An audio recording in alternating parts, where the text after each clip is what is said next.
presentarme, soy Alejandro López, director técnico de Andece, y me acompaña hoy Daniel Valle, a quien agradezco su presencia, que es Project Manager en Preorquisa, que es una de nuestras empresas asociadas y que, bueno, de hecho, por destacarlo, la foto de portada es una de sus realizaciones más recientes.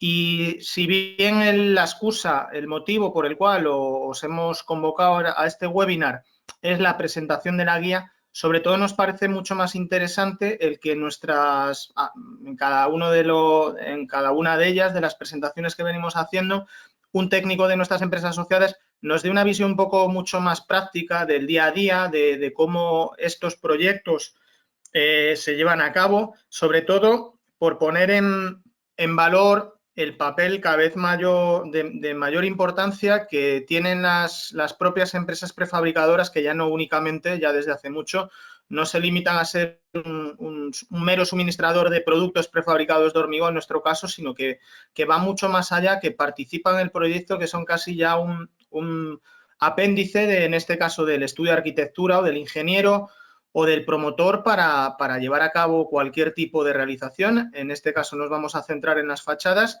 y, como digo, yo haré una muy breve presentación. Esta guía ya fue publicada en el mes de octubre, es de libre descarga.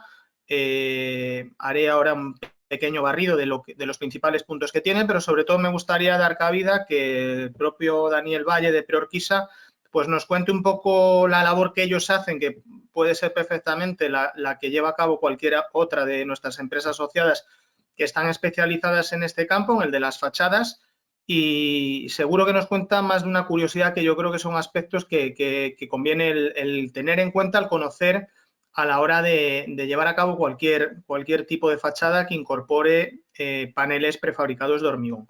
Pues como digo, nada, esta guía, como veis, es una guía, consideramos que bastante completa. Sigue un poco el patrón de las otras guías que hemos publicado en cuanto a que hace una introducción un poco para fijar en dónde están, cuáles son los campos de aplicación principales a que se destinan los paneles prefabricados de hormigón.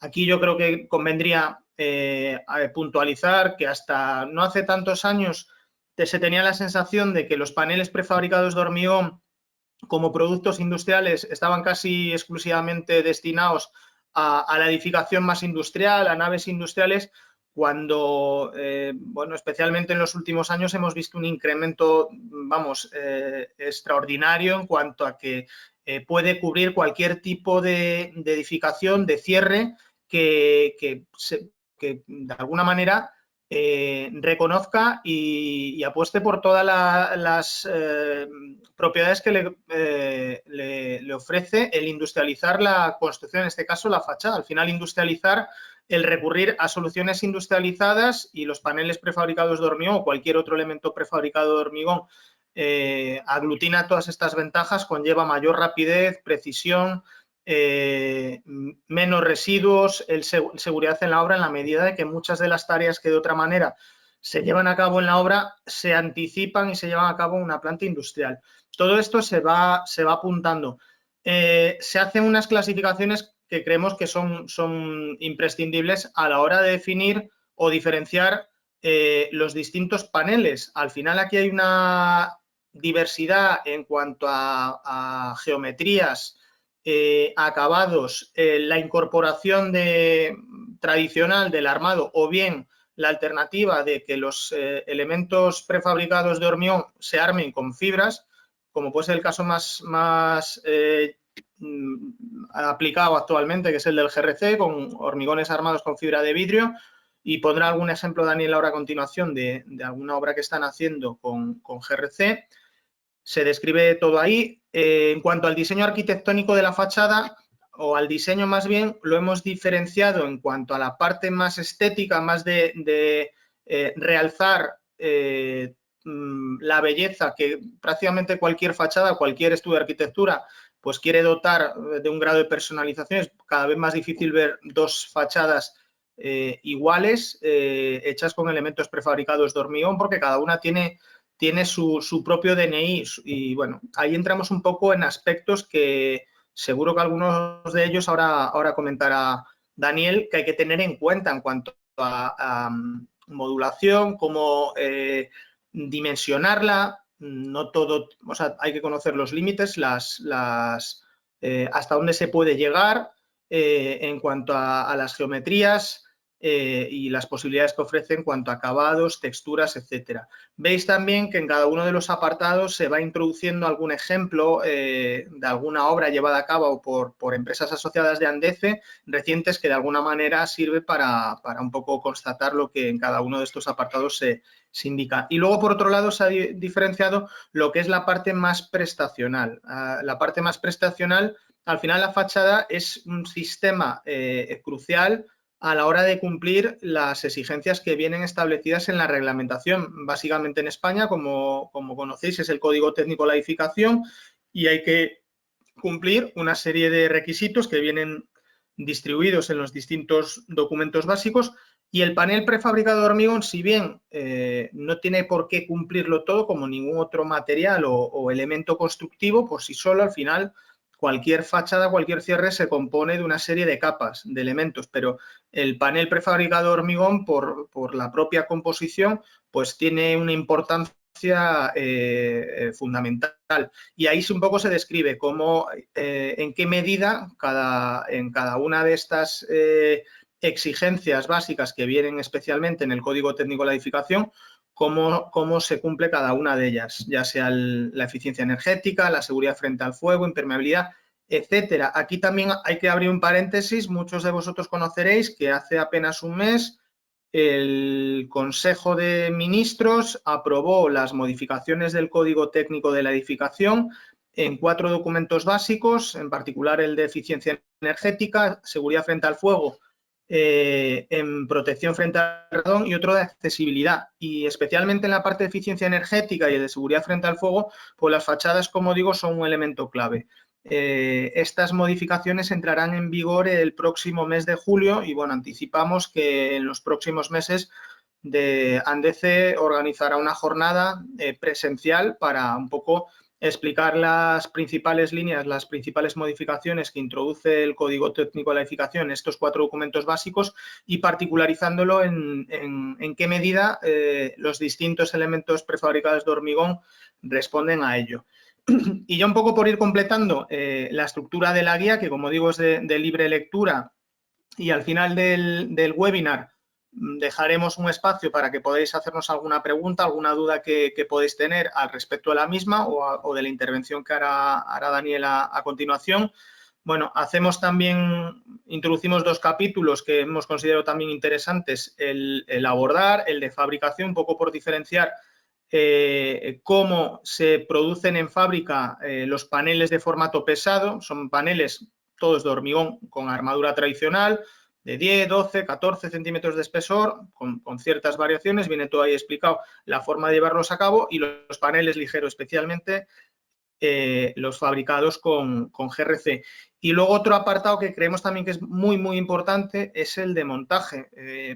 En muchas ocasiones el propio prefabricador no es el instalador de sus elementos, pero el buen desempeño que se haga en la obra, en la medida que cumpla, en este caso, si no es el propio prefabricador el que se encarga de hacerlo, que al menos siga los consejos, las recomendaciones de colocación de los paneles que le proporciona al fabricante, en la medida que para garantizar lo que antes hemos visto, las prestaciones que tiene la fachada y que no haya ningún tipo de contratiempo, bueno, pues se ha descrito ahí de una manera bastante precisa los aspectos más importantes. Incluso abordamos la parte más de mantenimiento, porque las fachadas es un sistema totalmente expuesto al exterior, a las cambiantes condiciones climatológicas, y que de alguna manera era necesario al menos apuntar a algunas consideraciones al respecto. Y como ya hemos hecho en el resto de guías, abordamos también 2 capítulos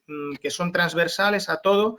El primero de ellos es la sostenibilidad. Esto, para quien mejor lo conoce, sabéis que hace aproximadamente año y medio, a mitad de 2018, publicamos 6 declaraciones ambientales de productos prefabricados de hormigón. Una de ellas son 6 categorías las que abarcamos, y una de ellas es la relativa a fachadas, que además está subdividida en dos, la correspondiente a paneles pesados y la correspondiente a paneles armados con fibras.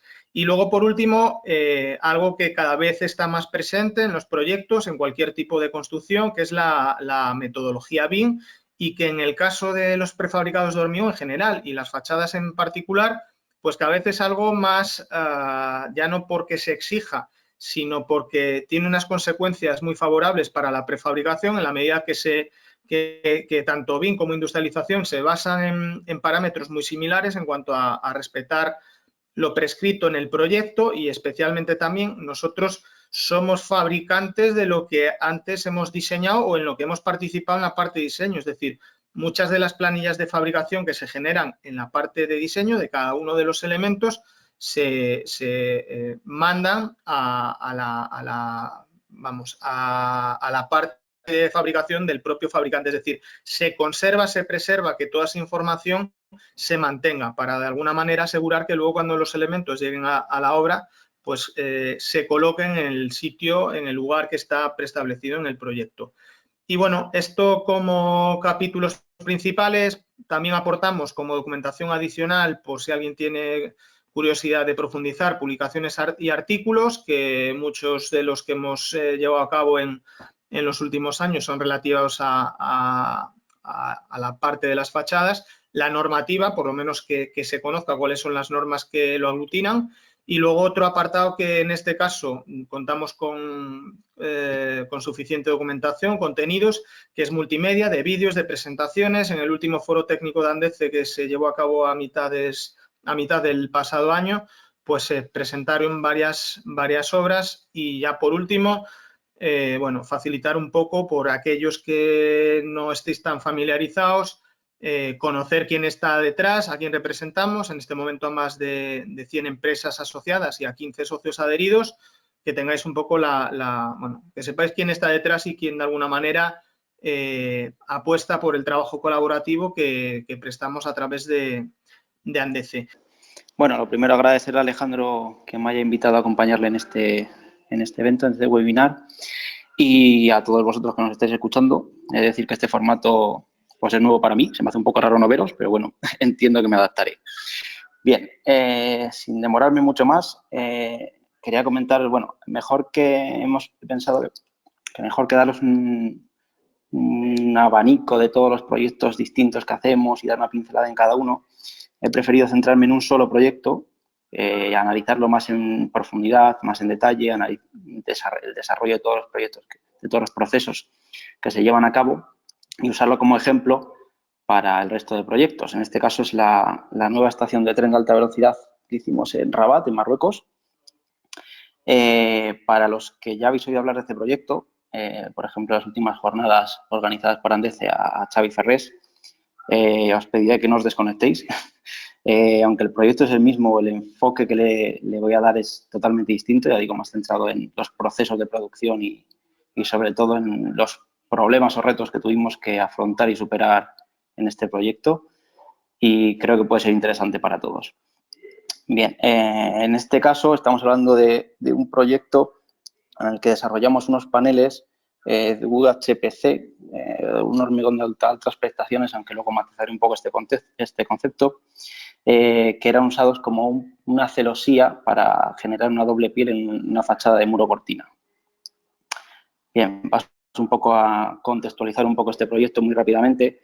Este proyecto de la estación pues, se enmarca dentro de una línea de tren de alta velocidad que están implantando en nuestro país vecino por la ONCF, que es el equivalente a la DIF español, y en este caso pues, nosotros tuvimos la suerte de poder ejecutar la estación de Rabat, que es un poco el buque insignia de esta infraestructura, por tratarse de la capital, y luego también porque justo en esta zona se va a situar una gran torre que serán las oficinas centrales de este administrador de infraestructuras ferroviarias.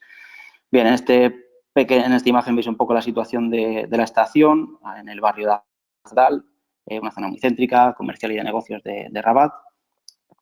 Y aquí tenéis pues, una imagen general. Esta estación también se enmarca dentro de un proyecto más global, que enmarca desde un centro comercial, la torre que os comentaba que serán oficinas, proyectos residenciales, es decir, es un poco el primer pasito para regenerar toda esta zona, de donde ya, por cierto, existía una estación de tren antigua.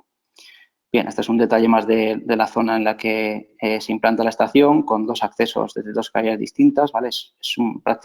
Visto en planta es un rectángulo de aproximadamente unos 200 metros de largo por 80 de ancho, y la altura del edificio creo que eran unos 25 metros, así no era demasiado alto. Y se enmarca, ya digo, dentro de un gran plan de actuación de unos 70.000 metros cuadrados, incluye plazas, aparcamientos, y siendo el edificio en sí de una extensión aproximada de unos 23.000 metros cuadrados. El proyecto, bueno, todo el proyecto del edificio estaba presupuestado en unos 60 millones de euros. Y, bueno, aquí tenéis otra vista general aérea de ya casi finalizando el proyecto, ¿vale? Veis este gran rectángulo, es la estación, que se sitúa, pues, como otras muchas estaciones, justo encima de las vías. Y aquí más abajo veis la estación antigua, que, como luego comentaré, pues es un pequeño hándicap, ya que las vías sobre las que se construía la estación seguían estando en funcionamiento durante toda la construcción. Bueno, otra imagen de la zona, no me extenderé mucho más. Aquí ya empezamos a ver un poco las fachadas, ¿vale? En este caso podéis observar que hay 3 tipologías de paneles básicos. Tenemos un peto de cubierta que marca todo el edificio, unas zonas más opacas de paneles, y luego la zona más representativa, que son estos paneles en celosía que hacen de doble piel de este muro cortina,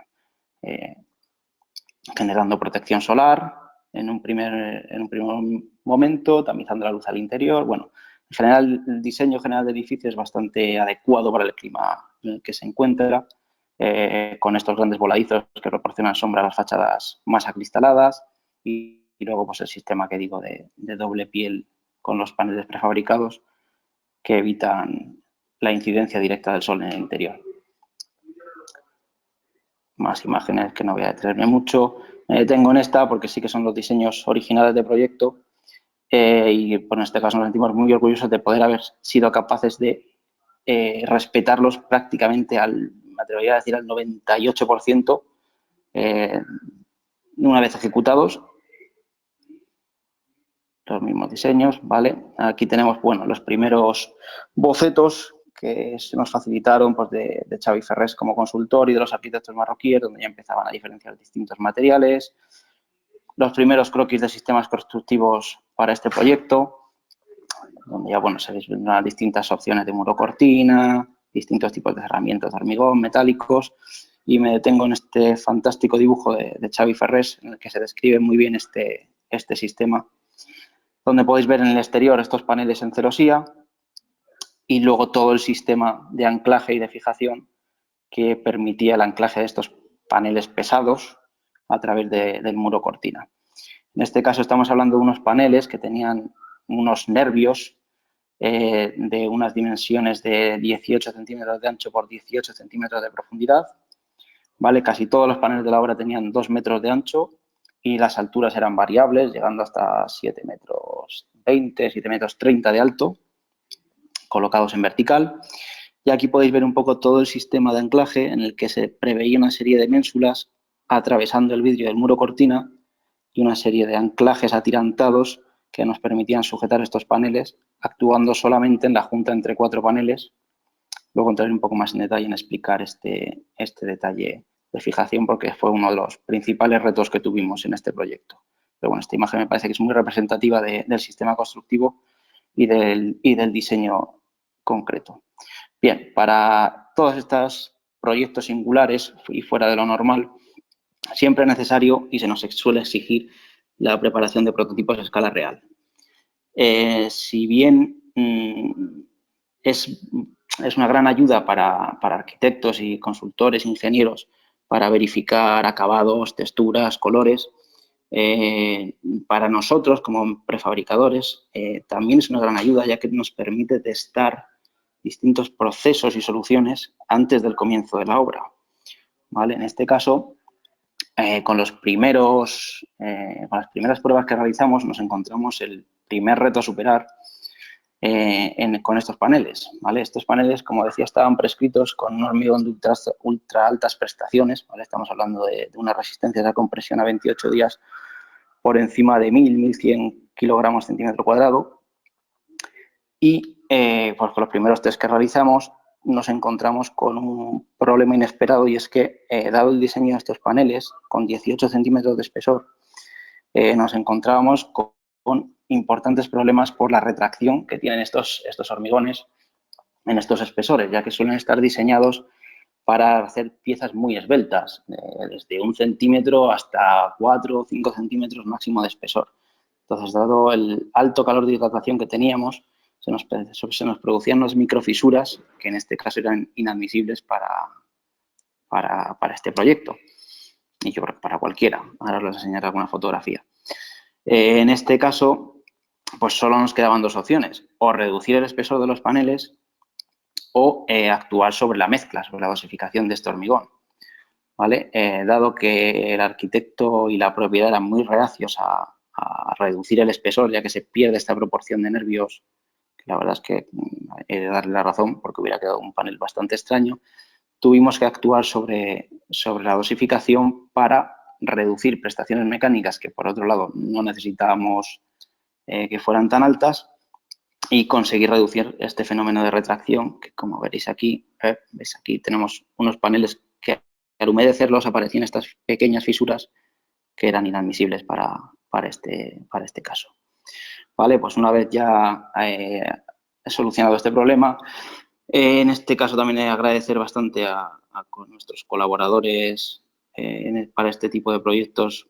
Quiero mencionar al equipo de Italcementi, de Lafarge, de Criso, que nos ayudaron a mejorar y optimizar estas mezclas y conseguir al final un hormigón armado con fibra de vidrio de altas prestaciones, aunque sin llegar a este concepto de ultra altas prestaciones.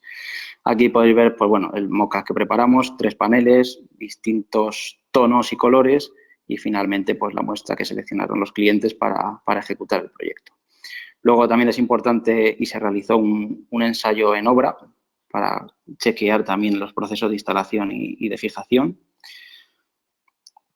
Y entro un poco, bueno, en el proyecto en sí, ¿vale? Para este caso estamos hablando de un proyecto que no es excesivamente, no puede parecer excesivamente grande. Estamos hablando de unos 760 paneles y unos 7.800 y pico metros cuadrados, si bien la complejidad del mismo hace que no fuera nada despreciable. Tengo aquí, bueno, el dato de 15 moldes, aunque no son 15 moldes al uso, estamos hablando de 15 modelos, que luego explicaré cómo combinábamos para intentar encajar el mayor número de paneles en cada uno de los moldes. Tenemos el hándicap, obviamente, del transporte y la distancia, en este caso los 1.100 kilómetros que separan nuestra fábrica en Segovia de la obra, y el problema de un transporte mixto terrestre, marítimo de Algeciras a Tánger y luego otra vez terrestre. Estamos hablando, bueno, unos 75 camiones, 1.800 toneladas transportadas, y me detengo aquí para señalar estas cifras. Estamos hablando que para este proyecto tuvimos que generar 70 planos de despiece, plantas, detalles, secciones, para poder definirlo con precisión. Es un número bastante redondo, no lo hicimos aposta. Y luego tuvimos que generar hasta 193 planos de fabricación distintos, es decir, teníamos 193 paneles distintos. Lo que quiere decir es que para 760 cada panel de media no se repetía más de 4 veces. Estamos hablando de un trabajo bastante importante de ingeniería previo y luego de fabricación. Bien, bueno, esto es simplemente un ejemplo de uno de los planos de los alfados, con la codificación de cada uno de los paneles, su acotación, la indicación de cada uno de los detalles de anclaje, etcétera. Tampoco me voy a detener demasiado.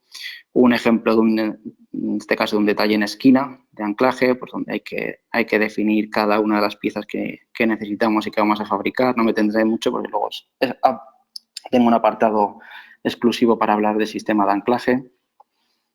Vale, aquí veis un pequeño esquema de cómo, pues para este molde 5, que tiene un patrón base, moviendo ciertas piezas en el perímetro del panel, podíamos encajar distintos diseños de paneles. Es decir, con esto conseguimos encajar en 15 moldes los 193 paneles, lo cual es una tarea bastante dura. Bien, señalar también que para este tipo de diseños especiales contamos siempre con una memoria de cálculo muy exhaustiva en el que analizamos, por un lado, los anclajes y por otro los paneles, siempre por elementos finitos, en las distintas fases de los paneles, desde el desmoldeo hasta el transporte y su puesta en servicio, y analizando todos los posibles problemas que puedan surgir y justificándolo de cara al cliente. Y luego, en este caso, pues también como realizamos una mezcla, una dosificación específica de un hormigón armado con fibra, tuvimos que hacer, en este caso en Tecnalia, una batería completa de caracterización del hormigón para verificar que las prestaciones del mismo se adecuaban a la memoria de cálculo que habíamos realizado, realizando todo tipo de ensayos de rotura, de fatiga, arrancamiento de anclajes, de forma que tuviéramos todas las garantías de que lo que estábamos haciendo era lo correcto y estábamos en el buen camino. Bien, bueno, esto es un planning general de la obra. Por contextualizarlo, se desarrolló desde la fabricación hasta terminar el montaje, fue más o menos un año, de junio del 2017 a junio del 2018, aunque hay un periodo previo de fase de oficina técnica y de ingeniería importante, casi durante todo la primera parte del año 2017. Vale, en este caso tuvimos que generar esta serie de esquemas visuales para la planificación. No era suficiente con un diagrama de barras, ya que teníamos el problema primero de las vías en funcionamiento que iban moviéndolas en función de las fases del proyecto, y luego que dependíamos de un contratista distinto a nosotros que ejecutaba la estructura in situ de hormigón, otro que ejecutaba la cubierta, que también nos influía, y en este caso nuestro cliente Talbo, que era el que ejecutaba las fachadas de vidrio y de muro cortina, ¿vale? Entonces, todo el proceso constructivo tenía que estar ejecutado el muro cortina y la estructura, pero no la cubierta. Íbamos faseando según las vías que se iban utilizando en cada fase, y pues tuvimos que ir generando un modelo de esquema para tener todos claro la planificación y no cometer ningún error. Bien, en cuanto a la fabricación de los paneles, todo este tipo de diseños tenemos que partir de plantillas cortadas por máquinas de control numérico para poder respetar y evitar errores en la geometría de los paneles, ¿vale? Luego, pues, esas plantillas se utilizan para generar los distintos moldes y que luego en obra los paneles encajen unos con otros, si no es muy complicado. Bueno, aquí vais a una foto del vertido, en este caso, que podéis ver unas pequeñas armaduras en celosía en los nervios. Aunque el hormigón iba armado con fibras, decidimos meter este pequeño armado por un tema de seguridad principalmente, ¿vale? Porque los paneles tenían zonas muy delicadas en las que cualquier golpe accidental durante el transporte, durante la instalación, podían provocar la caída de pues, prácticamente medio panel, siendo un grave riesgo para la seguridad de los trabajadores o durante el transporte incluso. Entonces decidimos meter este pequeño armado. Un panel hormigonado y una vez desencofrado. Y bueno, una serie de cajas que utilizamos para los embebidos. Aquí, bueno, como podéis ver, en este caso, por el acabado que buscaba el cliente, la base de los moldes tuvimos que ejecutarla en madera, pero los cajones que hacían estos huecos de los paneles en celosía eran metálicos, ¿vale? Porque desestimamos la madera por un tema de resistencia. Hicimos distintas pruebas con cajones de goma y plásticos que nos daban muchos problemas para el desmoldeo, y al final tuvimos que ir a este tipo de cajas metálicas que nos proporcionaban el encofrado perfecto para ejecutar este tipo de huecos en los paneles. Bueno, esta es una foto muy bucólica de una nevada justo en mitad de la obra. Y pues bueno, aquí veis distintos paneles hormigonados en las distintas fases de fabricación. Bien, en cuanto a los sistemas de anclajes, tenemos dos tipologías bastante claras, que son los paneles que van delante del muro cortina y los paneles que van delante del muro de hormigón. Quizá los más llamativos y representativos sean en este caso los que van delante del muro de hormigón. Bien, distintas secciones de proyecto en el que veis pues, de derecha a izquierda delante de muro de hormigón y luego estos paneles que vayan delante de muro cortina donde los detalles y fijaciones se empiezan a complicar. Bien, aquí veis una fotografía durante el montaje de los montantes y el entramado del muro cortina, donde ya había que prever esta serie de ménsulas y pequeños anclajes que quedarían atravesando los vidrios y que nos permitirían el anclaje de los paneles. Fotos de este tipo de ménsulas especiales. Vale, bueno, esta es una foto en esquina con su correspondiente sección.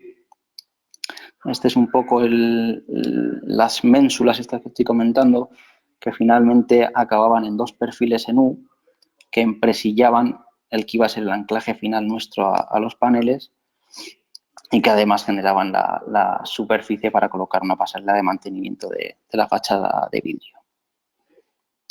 Bueno, aquí veis un poco un resumen del anclaje más típico de esta obra. ¿Vale? Aunque os digo, había creo que cerca de 30 o 35 tipologías de anclajes distintos, con distintas variantes, ya que el proyecto tenía bastantes rincones. Bien, más fotografías donde veis las ménsulas saliendo del montante de muro cortina. Aquí ya se colocan los dos perfiles en U empresillados que van siendo atirantados. Recordad que Rabat es una zona sísmica, que era otro de los grandes retos que tuvimos en el diseño de los anclajes. Vale, pues más fotografías de cómo iban avanzando en el montaje de esta subestructura para los paneles. Vale, aquí ya paneles durante su fase de montaje. Bien, en el diseño de estos anclajes, ahora aquí veis un poco un detalle ya de unos paneles, teníamos varias premisas. Desde nuestro punto de vista, la principal era que los anclajes tuvieran una regulación tridimensional, los tres ejes espaciales, para poder facilitar un montaje adecuado. En este caso, también el arquitecto y la propiedad estaban muy preocupados con que estos anclajes fueran lo más ocultos posibles, ya que los paneles y los anclajes se veían desde el interior del edificio a través del muro cortina. Y luego, pues también se nos condicionó en que todo el sistema tenía que ser atornillado y para una zona sísmica, lo cual nos limitó bastante y nos hizo pensar bastante sobre el sistema de anclaje. Bien, me detengo aquí. Este es digamos, el sistema de los paneles tipos. He comentado que estas ménsulas siempre se encuentran en la junta entre cuatro paneles, con lo cual sirven como anclaje de carga de los dos paneles superiores y como anclaje de retención de los dos paneles inferiores. En este caso, conseguíamos la regulación tridimensional que comentaba con este sistema de empresillado, ¿vale? Digamos, aquí, con este movimiento conseguíamos el desplazamiento delante y atrás del panel. Con este tornillo, que dejábamos una tuerca soldada, conseguíamos el desplazamiento y la regulación arriba y abajo. Y estos tornillos, como habéis visto en alguna fotografía, van dentro de unas cajas previstas dentro de los paneles que nos permitían la regulación a derecha y izquierda. ¿Vale? Esta ménsula que nosotros preveíamos iba luego colocada con un tirante, que era la que recibía parte de la carga vertical, y en la parte inferior de estas ménsulas pues teníamos un anclaje con un ranurado que iba atornillado a unos raíles embebidos en los paneles inferiores. Bien, aquí veis un poco más en detalle este tornillo que os digo, que iba sobre un tocho metálico fresado para permitir la regulación vertical. Los tornillos que lo unen este era un anclaje de arranque que era un pelín distinto al resto y no tiene este empresillado, tienen estos tubos estructurales. Esta es un poco la vista desde el interior, donde todo ese sistema de anclaje queda prácticamente oculto. De hecho, es complicado fotografiarlo una vez terminado. ¿Vale? Los paneles de arranque, pues obviamente sí que era visible este tornillo y la regulación que permitía. y todo el sistema de tirantes que permitía la estabilidad del sistema principalmente frente al sismo. Bien, bueno, este cuadro lo he puesto como resumen para destacar la importancia que tiene en este caso la distancia hasta la obra y sobre todo que estamos en un país como Marruecos, donde por desgracia no hay una ferretería en cada esquina. Entonces, tener muy detallado y claro todo el material necesario para el montaje, en este caso no era un capricho, sino una necesidad vital, lo cual también tiene su trabajo. Bueno, más fotografías de los distintos tipos de ménsulas y anclajes previstos, detalles de los paneles en coronación, también con este sistema de retención, en este caso no demasiado complejo. Vale, y ahora pasamos un poco más al tema de montaje. En este caso, dada la especial geometría de los paneles, digamos que los caballetes y elementos de transporte y acopio tradicionales no eran válidos porque generaban tensiones en los paneles inadmisibles. Tuvimos que diseñar y fabricar estos caballetes especiales para esta obra que nos permitían el transporte tanto terrestre como marítimo sin dañar los paneles hasta la obra. Pues es otro pequeño reto que tuvimos que afrontar y solucionar. Y luego, bueno, pues los paneles iban llegando a obra según la programación que ya os he comentado antes. Se iban instalando en las distintas fachadas. Esta es una de las fachadas largas que da hacia la explanada, que es bastante plana y contundente. Luego tenemos la otra fachada donde ya los paneles van quedando debajo de la cubierta. Y luego el peto este que íbamos colocando para tapar la estructura espacial de la cubierta. Otra fotografía de la fachada trasera. Más fotos de la instalación. En este caso, si os detenéis a ver la cubierta, era también otro hándicap, ya que necesitábamos parte de la cubierta instalada para poder que los operarios pudieran instalar los paneles de peto, pero no podían montar la parte que se encontraba justo encima de los paneles en celosía para permitir su elevación con la grúa. Con lo cual, como os digo, la coordinación entre todos los contratistas fue bastante compleja, pero bueno, se logró finalmente. Bueno, esta es una foto de unos paneles con detalles especiales para accesos de puertas, donde pues obviamente se generaban diseños especiales, anclajes especiales que hubo que ir resolviendo. Aquí veis mejor lo que os comentaba de la cubierta, como necesitábamos una zona con la chapa colocada para poder trabajar, pero sin embargo otras abiertas para poder seguir montando los paneles bajo esta cubierta espacial. Y bueno, más fotografías del proceso de instalación, las ménsulas en espera, fotografías desde el interior, que por desgracia los cristales no estaban todo lo limpio que deberían. Más fotografías del proceso de instalación, los detalles en esquina y como veis que van quedando cerradas las zonas de cubierta. Vale, luego ya fotografías del edificio más o menos terminado. Esta fachada, que es la que os digo que da a la zona de andenes, con una serie de ascensores para el acceso a los mismos y que combinaba una zona opaca con unos paneles con bajo relieve y la zona central con paneles en celosía como doble piel del muro cortina. Otra fotografía desde el interior, desde los andenes. Esta es una foto justo antes de la inauguración. Por desgracia el día no acompañaba y no era muy soleado para sacar la fotografía. Esta es una fotografía pues, de la transición de esta zona en celosía a la zona de paneles opacos con el bajo relieve. Aquí pues, vemos el juego de luces y cómo se tamiza la luz al interior de estos pasillos. Y bueno, esta es la foto del edificio terminado con uno de los accesos ahora mismo. Este es el otro acceso desde la otra plaza. Como veis también, se me ha olvidado comentar, había una zona especial en las dos entradas donde hubo que dejar y prever una serie de embebidos para para la colocación de estos relojes y de la cartelería. Y pues bueno, más fotos de cómo quedaba desde el interior, cómo encajaron todas las piezas perfectamente en cuanto a geometría. Esta es la zona central opuesta a la que hemos visto de los andenes, donde pues esta zona central de vidrio queda enmarcada por nuestros paneles en celosía.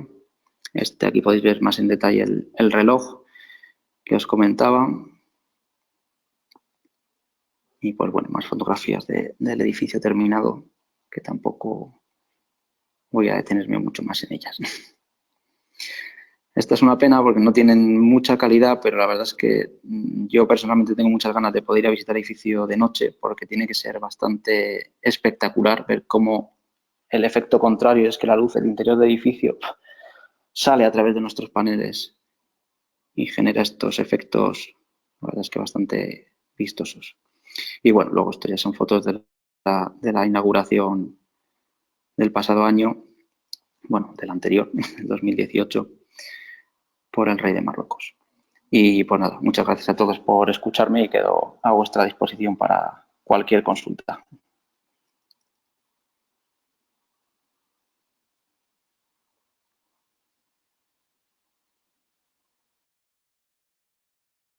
Pues muchas gracias,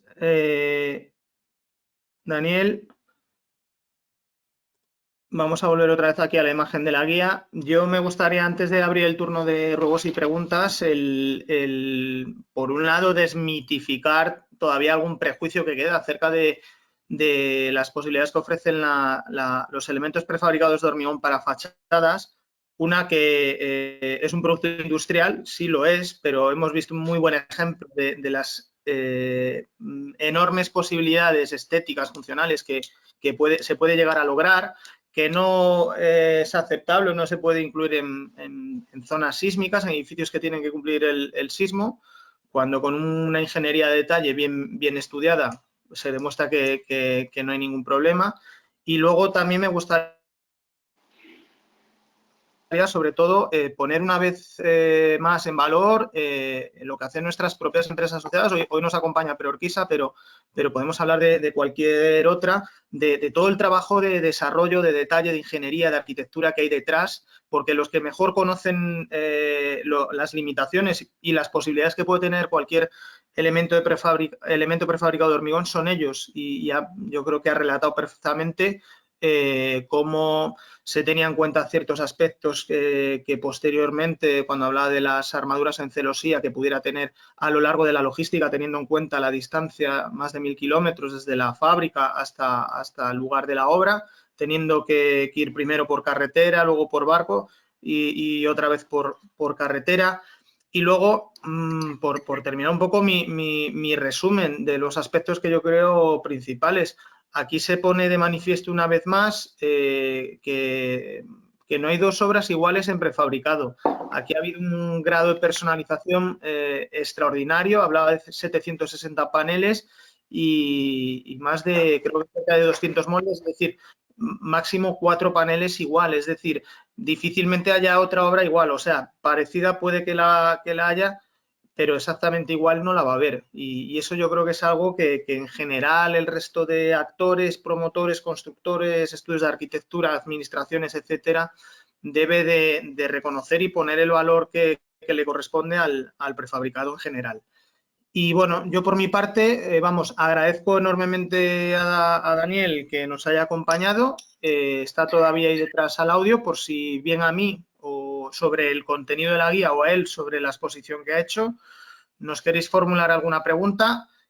Si queréis, podéis hacerlo a través del chat y si no, creo que tenéis la posibilidad de abriros el audio si estáis más cómodos. Así que nada, adelante.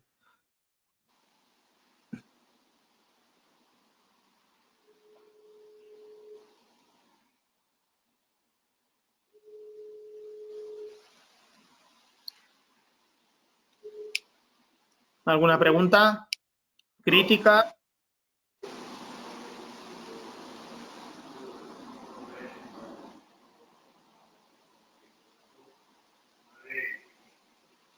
Sí. Bueno, no sé si porque ha quedado todo más que claro o porque hemos aburrido por la hora que es. Bueno, sí, parece que hay por aquí una pregunta. Bueno, que muchas gracias. Pues nada, a vosotros por vuestra atención. En cualquier caso, vamos, Andeze sabéis que está, vamos, de las empresas asociadas que estéis bastantes tiempos hoy acompañándonos, que estamos a vuestra disposición y para el resto lo mismo.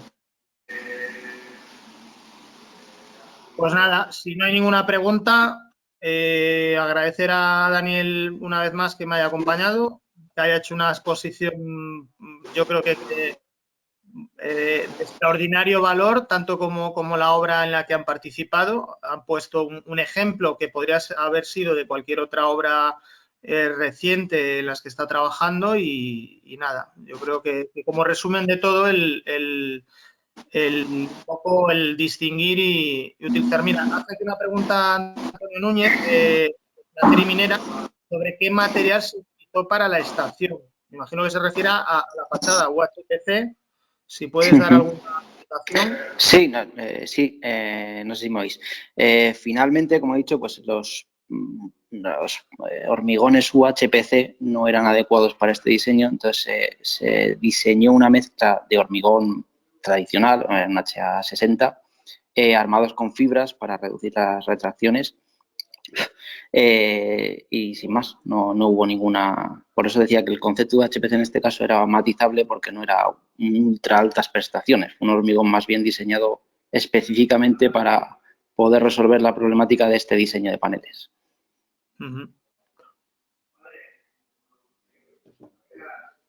¿Alguna pregunta más?